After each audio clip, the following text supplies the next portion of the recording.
যোগী আদিত্যনাথ এসে এখানে জ্ঞান দিচ্ছে আমাদের আইন শৃঙ্খলা নিয়ে। আর গতকাল মিরাটের কাছে উত্তরপ্রদেশে হাপুড় জেলায় 15 বছরের একটা ছোট্ট মেয়েকে, 15 বছর বয়সের একটা ছোট্ট মেয়েকে স্কুল যাওয়ার সময় অপহরণ করে অচৈতন্য অবস্থায় ধর্ষণ করা হয়েছে। কোথায়? উত্তরপ্রদেশে গতকালকে। আপনি ভাবতে পারছেন যে রাজ্যে উন্নাও, হাথরাস, লখিমপুর খেড়ির মতো ঘটনা ঘটে, তারা এসে বাংলাকে গ্যারেন্টি দেবে? আপনি নেবেন এদের গ্যারেন্টি?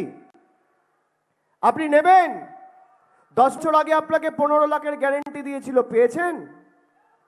বলেছিল 2 কোটি বেকারের বছরে চাকরি হবে, পেয়েছেন? বলেছিল নোটবন্দি করে কালো টাকা ধ্বংস হবে, হয়েছে? বলেছিল জিএসটি করে দেশের অর্থনীতি শক্তিশালী হবে, জিরের উপর, বিস্কুটের উপর, বাচ্চার খাবারের দুধের উপর জিএসটি বসিয়ে দিয়েছে। জীবনদায়ী ওষুধ, যে ওষুধের দাম 200 টাকা 250 টাকা ছিল, আজকে সেই ওষুধের দাম 1200 টাকা। আপনি ভাবেন এই রাজনৈতিক দল কিভাবে গরিব মানুষকে শোষণ করে নিজেদের পকেটে টাকা ঢুকিয়েছে। আপনি দেখে আসুন দিল্লিতে এদের party office, 7 star party office, 1700-1800 কোটি টাকা খরচা করে বিজেপি পার্টি অফিস তৈরি করেছে। তারা সততার কথা বলছে, হিন্দু ধর্মের রক্ষাকর্তা হিসেবে নিজেদের দাবি করে।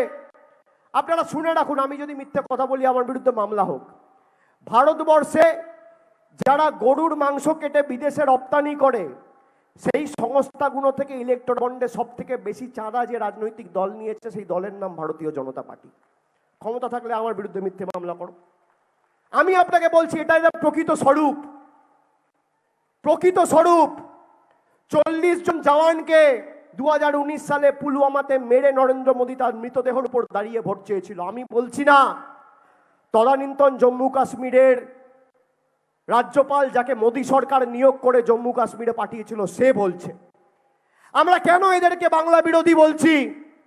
মমতা বন্দ্যোপাধ্যায়কে অপমান ছেড়ে দিন। বাংলার রাজ্যপাল তার মেয়ের বয়সী একটা মেয়েকে রাজভবনে শ্লীলতাহানি করছে। আপনি ভাবুন।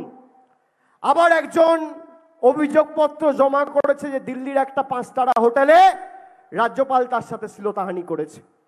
আপনি ভাবুন, সন্দেশখালীতে মায়েদের সম্ভ্রম লুণ্ঠিত, রাজ্যপালকে পাঠাচ্ছে, রাজ্যপাল এখানে শ্লীলতাহানি করছে। ওদিকে কুস্তিগিররা দিল্লিতে বসে অবস্থান করছে। কেন? যারা দেশের জন্য সোনারক নিয়ে এসছে তাদের বিরুদ্ধে তারা অভিযোগ জানিয়ে বলছে যে আমাদেরকে শ্লীলতাহানি করিয়েছে বিজেপির সাংসদ, আর সেই সাংসদের ছেলেকে বিজেপি এই লোকসভা নির্বাচনে প্রার্থী হিসেবে দাঁড় করিয়েছে। জেডিএস এর প্রজ্জ্বল রেবান্না,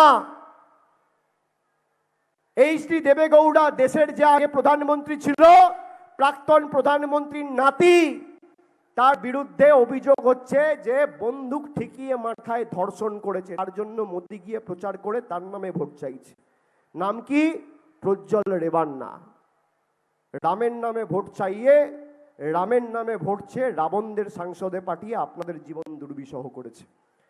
আমি আপনাদের বলবো, 20 তারিখ কষ্ট হলেও, গরম বেশি পড়লেও, বৃষ্টি পড়লেও মায়েদেরকে অনুরোধ করব, যারা আপনাদের লক্ষ্মীর ভান্ডার, আর ভাইদেরকে অনুরোধ করব, যারা আপনাদের বাংলার 100 দিনের আবাসের টাকা আটকে রেখেছে, তাদেরকে উচিত শিক্ষা দেওয়ার এই ভোট। এই ভোট শুধুমাত্র নির্বাচিত প্রতিনিধিকে নির্বাচিত করার ভোট নয়। এই ভোট প্রতিবাদের ভোট, প্রতিশোধের ভোট, প্রতিরোধের ভোট। যে ভাষায় বিজেপি বোঝে তাকে সেই ভাষায় জবাব দিতে হবে। আর আমাদের প্রার্থী, আমার আপনার সবার প্রার্থী রচনা বন্দ্যোপাধ্যায়কে তো আপনারা সবাই চেনেন।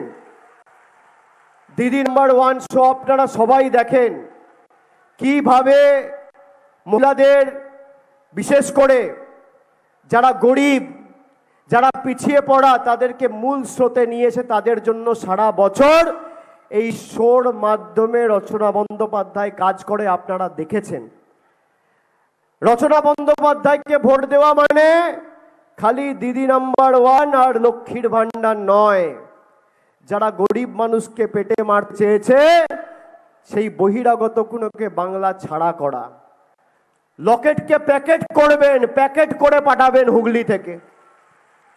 আর রচনাদিকে ভোট দেবেন, গ্যারেন্টির জন্য তো আমি আর অসীমা পাত্র আপনার কাছে রয়েছি, চিন্তা করবেন না। 3 নম্বর বোতামটা টিপে খালি ভোট দেবেন আর কষিয়ে 3টে গণতান্ত্রিকভাবে চড় এই 3 নম্বরই নেতাগুলোর গালে মারবেন। আর 4 তারিখ যখন ভোট বাক্স খুলবে, বিজেপির নেতারা যেন পদ্ম ফুলের জায়গায় চোখে সর্ষে ফুল দেখে, এটা সুনিশ্চিত সবাইকে করতে হবে। মায়েরা করবেন তো? করবেন তো? করবেন তো?